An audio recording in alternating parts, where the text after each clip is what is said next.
Bom dia a todos. Meu nome é Flávio Chiga.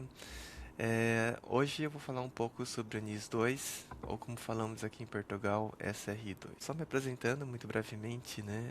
Eu sou o CEO e co-founder aqui da Bitensec, então sou responsável pela equipe, né, da Bitensec aqui como um todo, assim como também pela parte do IOLIC, né, que é a nossa tecnologia de segurança, né, que a gente tem toda uma camada de segurança em e-commerce, em soluções SaaS. E eu vou e vou apresentar aqui, né, o nosso convidado hoje, que é o Bruno Silva, que também é o nosso gestor aqui de toda a parte de projetos. Bom, Bruno, pode se apresentar. Perfeito, Chiga. Um prazer estar aqui falando contigo hoje sobre uma normativa tão relevante como o NIS2. Eu sou o Bruno Silva, estou aqui para falar com você.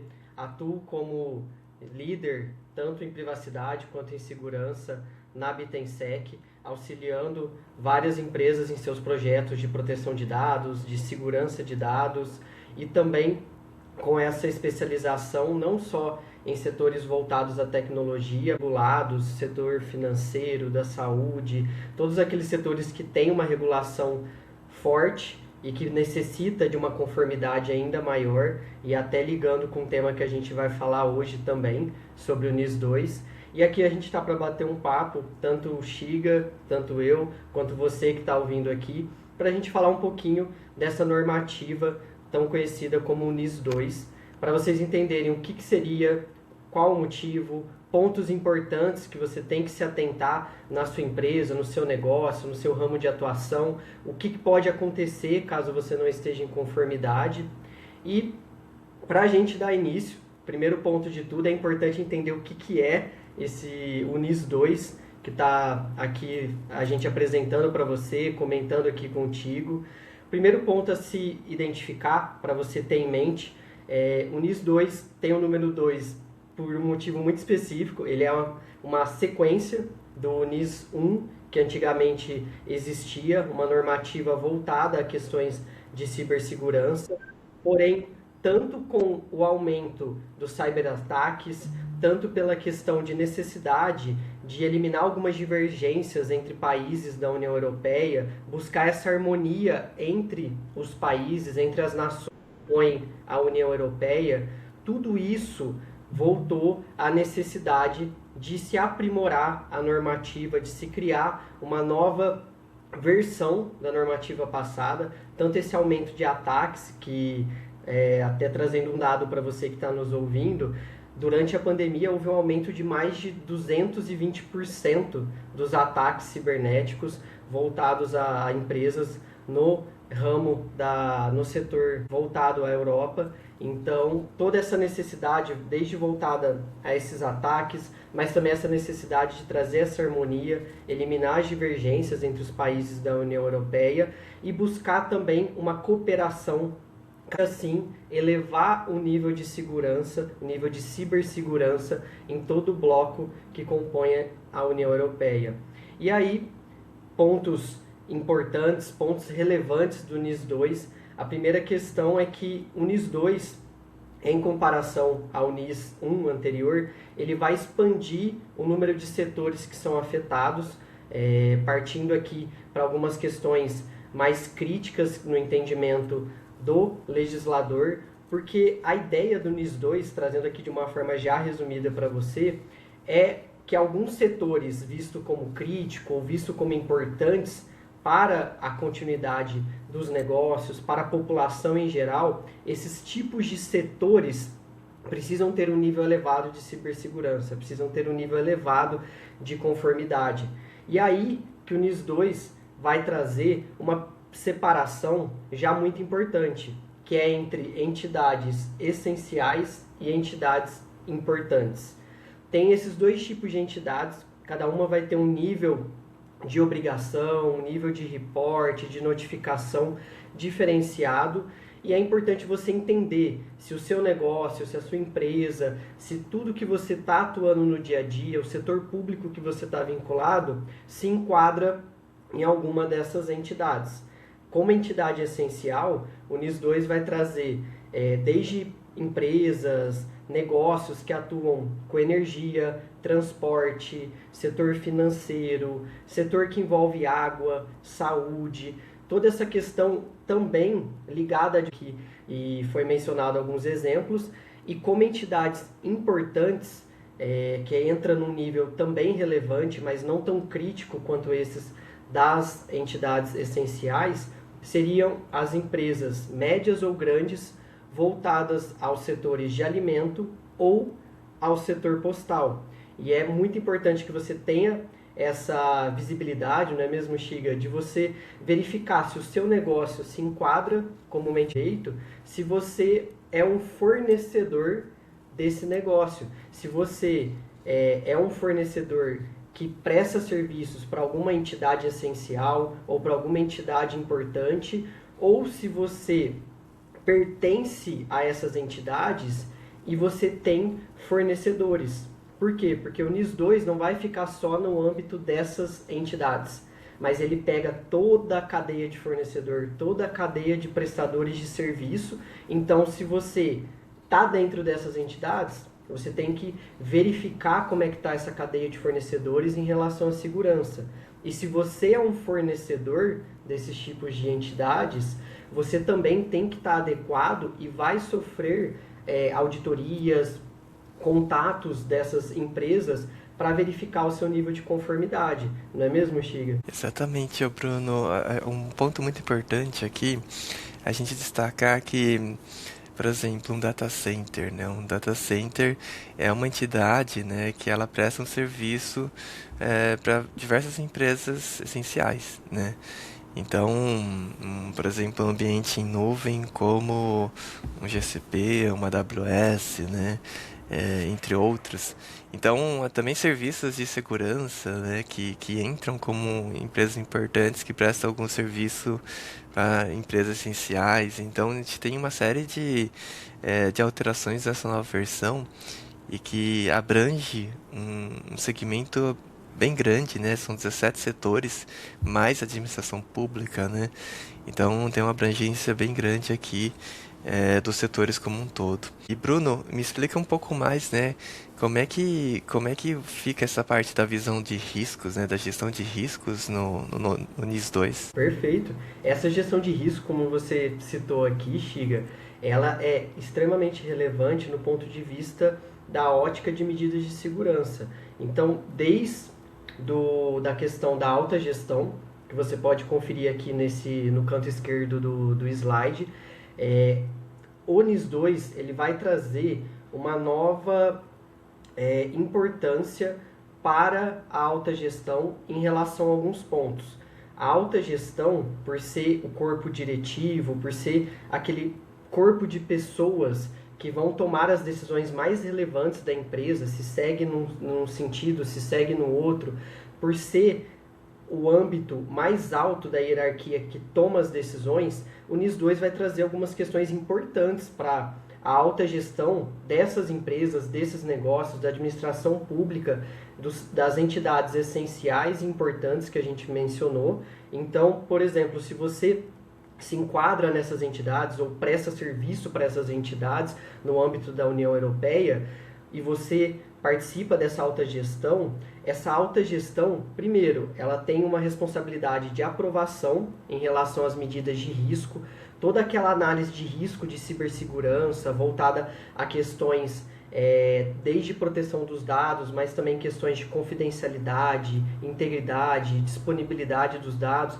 tudo aquilo que é voltado à cibersegurança e tem uma gestão de riscos, isso tem que ser levado para a alta gestão, porque a alta gestão tem que aprovar tanto a estratégia, como vão ser abordados esses riscos, o que é prioritário, o que não é, o que vai ser priorizado nesse momento e o que não é algo tão crítico para o negócio, ter essa visão tanto para aprovar, tanto para supervisionar como isso está ocorrendo dentro da empresa, mas também para se responsabilizar. Assim como a alta gestão vai ter que ter uma atuação cada vez mais evidente no negócio em relação à cibersegurança, desde aprovando e supervisionando e também formando, trazendo essa cultura para todo o corpo da empresa, para todos os colaboradores, também se especializar no tema, porque a gente entende que é uma temática específica e pode ser que nem todo diretor ou alta gestão está ali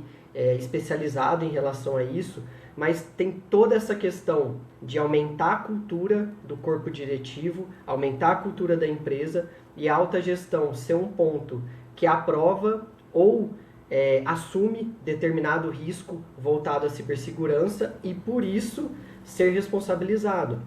A depender da decisão que for tomada, se for uma questão de negligência, alguma questão que o diretor, aquela alta gestão, poderia saber, ou pela sua capacidade técnica, deveria saber que era um risco alto, uma questão grave que precisaria ser controlada ou até minimizada, e ele toma uma decisão em contrário a isso, pode sofrer uma penalidade, seja por um ato proposital, que é o que a gente chama de dolo, ou por uma culpa nesse sentido, de ser negligente, de não atuar de acordo com a função. E aí pode sofrer desde sanções penais, a depender do que ocorrer, até mesmo proibição de exercer o seu cargo. É uma questão muito crítica, Xiga, e aí também penso que você tem pontos extremamente importantes para compartilhar com o pessoal em relação a isso. Exatamente, Bruno. Então a gente vem numa visão que a gente responsabiliza de fato as pessoas, né, e não só as empresas.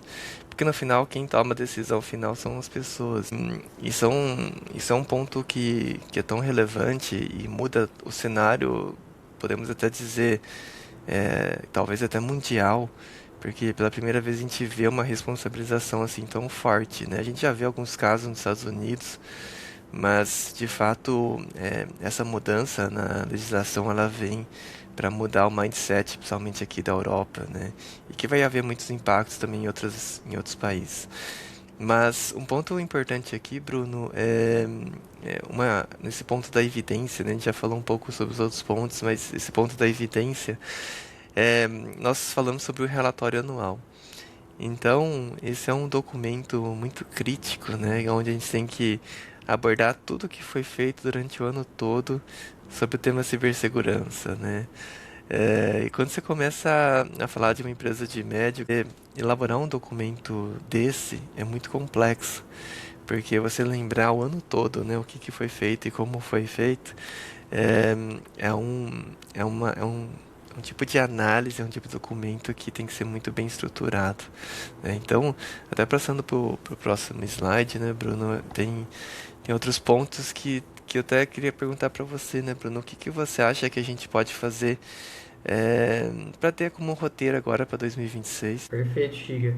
Como você mencionou aqui, para quem está nos ouvindo, é extremamente importante que tenha essa estratégia, a questão da evidência, de ter registros sobre tudo que é feito, seja de controle de um risco, assumir um risco, seja de uma medida de segurança adotada ou controlada em determinado ponto. E com isso a gente trouxe aqui para você um roteiro resumido. A gente entende que tem pontos extremamente importantes em cada uma dessas caixas, mas até considerando o momento que o NIS 2 surgiu e passou a fazer valer os seus efeitos também em relação à aplicação de todas as obrigações, teria que ter um plano mais ou menos nesse sentido, como está aqui na tela para você, voltado ao planejamento. Como que você está diante dessa situação do NIS 2, essas obrigações que a gente também vai detalhar mais a seguir, mas como que está o planejamento dentro do seu negócio, dentro do ente público que você está vinculado, porque seria essencial no início de tudo, como a gente colocou aqui em março/abril, você já está voltado na confirmação do escopo. O que é aplicável para o seu setor, se você é uma entidade importante, se você é uma entidade essencial, se você presta serviços para esses tipos de entidade.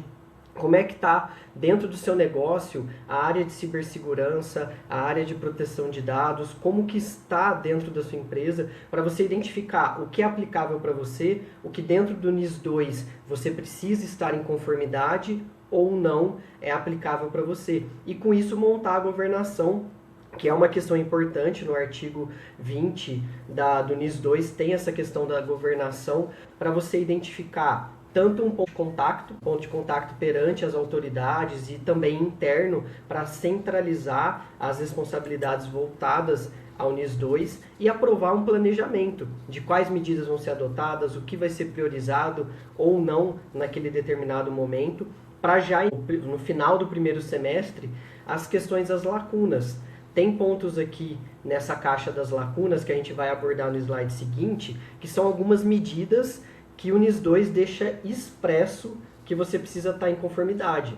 Tem outras questões que derivam das atividades de cibersegurança, mas tem questões que vão estar ali expressas, que a gente vai abordar para você mais à frente, mas isso teria que estar ali já identificado, já analisado quais temáticas que vão ser controladas e quais temáticas você e aquela área determinada vai atuar, para depois realizar os testes, as evidências, tudo aquilo que foi identificado, você testou, você comprovou, tem uma evidência que aquela boa prática foi adotada ou que está sendo adotada. Para isso você fechar um ciclo, desde o planejamento do escopo até a parte de testes e melhoria contínua. E aí, até mencionando esse ponto, o que a gente trouxe aqui para você nesse outro slide?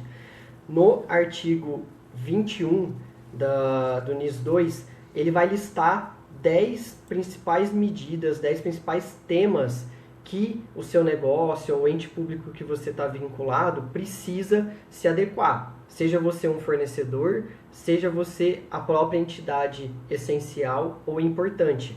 Que são esses 10 temas aqui, desde questões voltadas à análise de risco, que é pontos que a gente foi mencionando aqui para você durante a apresentação, como é que está essa gestão de riscos, tem metodologia, documentos, registro dos riscos, como é que está o tratamento de incidentes, que também tem pontos importantes e específicos do NIS 2, questões de continuidade e backups, sua cadeia de fornecedores, principalmente fornecedores críticos, estão mapeados, estão devidamente mapeados, como é que estão os temas de desenvolvimento, desde interno até um fornecedor que vai te apoiar em algum desenvolvimento, a parte de avaliação, indicadores de que tudo aquilo que envolve a segurança está bem adequado, desde higienização dos dados, criptografia, adoção de medidas de autenticação segura e controle também sobre pessoas e ativos, porque tudo isso é um quebra-cabeça.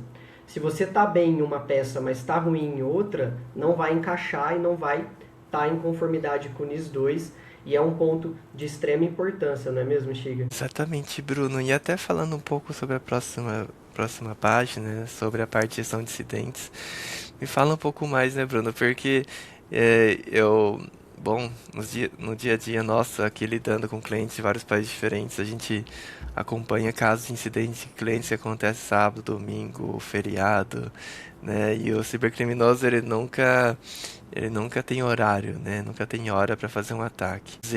Fazer um reporte aí dentro dessas 24 horas vai ser um verdadeiro desafio. Me explica um pouquinho mais, Bruno. Muito, muito, Xiga. A gente, até dentro da própria atividade, do que a gente fornece de suporte aqui na Bitensec, mesmo quando você tem uma equipe especializada, um fornecedor especializado como a Bitensec, caso você já não esteja preparado previamente para ter esses reports que o NIS 2 solicita, que está aqui na tela para você, é uma questão que pode trazer várias complicações, até considerando que a alta gestão pode ser responsabilizada pessoalmente e muitas vezes o ponto de contato também. Logo, é importante se entender que o que o NIS 2 coloca, quando tem um incidente significativo, um incidente relevante, que pode causar grandes perturbações financeiras ou até mesmo perturbações ao negócio, esse incidente tem que ser reportado dentro de 24 horas, um alerta precoce, mencionando se aquele incidente pode ter um poder de ultrapassar a fronteira do seu país ou até mesmo ter sido causado de forma criminosa. Então, numa análise prévia, você já tem que ver se tem indícios, por exemplo, é alguém interno que está vazando uma informação de propósito, ou alguém que internamente participou de um ransomware, se tem alguma questão criminosa sendo envolvida ou até ultrapassando a fronteira, e isso tem que estar na comunicação precoce de 24 horas, mas também em 72 horas já tem que ter uma comunicação mais detalhada, informando indicadores de riscos, questões mais críticas que foram identificadas. Aí já é um relatório um pouco mais detalhado para, em um mês, ter um relatório final, formal, de tudo que foi identificado, de tudo que tinha de medida anteriormente ou que foi aplicada para combater esse incidente e o que foi executado de plano de ação. Então entenda que são 3 tipos de notificações e as 2 primeiras, principalmente a primeira, é num tempo muito curto que se você não tiver preparado, isso pode causar prejuízos ou até prejudicar o negócio, porque até ligando com uma outra temática do NIS 2, sobre as coimas, caso exista uma penalização, uma aplicação de coima por não cumprimento do NIS 2, e aí poderia entrar até a não observância da notificação, as coimas podem variar de até 10 milhões ou 2% do volume de negócios, se for entidade essencial, ou até 7 milhões ou 1,4% do volume de negócios para entidades importantes. Logo, a coima é muito pesada, dependendo do tipo de incidente e da falta de notificação, pode ocorrer a aplicação dessa coima, ou até mesmo tornar público aquele incidente, mostrar para todo mundo, clientes, concorrentes, toda a sociedade, que ocorreu aquele incidente e que isso também pode prejudicar muito a reputação da empresa, não é mesmo, Chiga? Exatamente, ô Bruno. E pra gente concluir, traz um pouco mais dos últimos. Quais são a mensagem final aqui, Bruno, pra gente poder entender quais são os próximos passos. Perfeito. Como a gente trouxe aqui, a ideia foi passar para você pontos específicos importantes do NIS 2, desde a motivação, desde a questão da alta gestão, necessidade de evidência, aquelas medidas, a notificação de incidentes, a questão das coimas ou penalizações, mas para deixar uma mensagem final para você, essa questão do NIS 2 que está ali em vigor, traz essa necessidade de uma governação e tempo em que essa lei já está em vigor, isso é extremamente importante e só quem começar a agir depois da regulamentação, depois de todos os efeitos, vai estar tarde em relação à curva de conformidade. Por isso é importante você contar com pessoas especializadas, com serviços especializados que já atuam nessa conformidade com o NIS 2, para que você não precise começar do primeiro degrau para subir toda uma escada, mas que você já tenha um apoio, um fornecedor especializado que já te coloque alguns degraus acima em razão dessa especialidade, em razão da atuação com essa normativa. E aqui na Bitensec a gente já atua em relação a essas questões e estamos também aqui para apoiar você, porque são pontos extremamente importantes. A gente sabe que a União Europeia trouxe essa normativa para trazer maior cooperação e maior proteção, mas em contrapartida, se um negócio ou um ente público não estiver devidamente preparado, isso também pode causar muitos prejuízos e muita perda de valor ao negócio. Então essa mensagem final que eu tenho para deixar para você. E eu não sei também se você quiser deixar uma mensagem, Chiga, fica à vontade, mas já digo que foi um prazer estar aqui contigo, comentando com o ouvinte sobre essa normativa tão relevante. É exatamente o que o Bruno mencionou, né? A gente tem acompanhado muitos clientes aqui na Europa e, e é um grande desafio, né? Acredito que é uma regulamentação que veio para somar, ou seja, veio para ajudar e, e com certeza isso vai contribuir no final, né, para todas as empresas, para os negócios se preocuparem e para a gente garantir uma maior proteção aí no final da sociedade como um todo, né? Porque no final o que a gente protege somos nós, somos as pessoas, né? Então é exatamente isso. Então eu queria agradecer aqui a todos que nos ouviram aqui hoje. Muito obrigado, Bruno, pela explicação. E até a próxima, pessoal. Obrigado, pessoal, e até a próxima.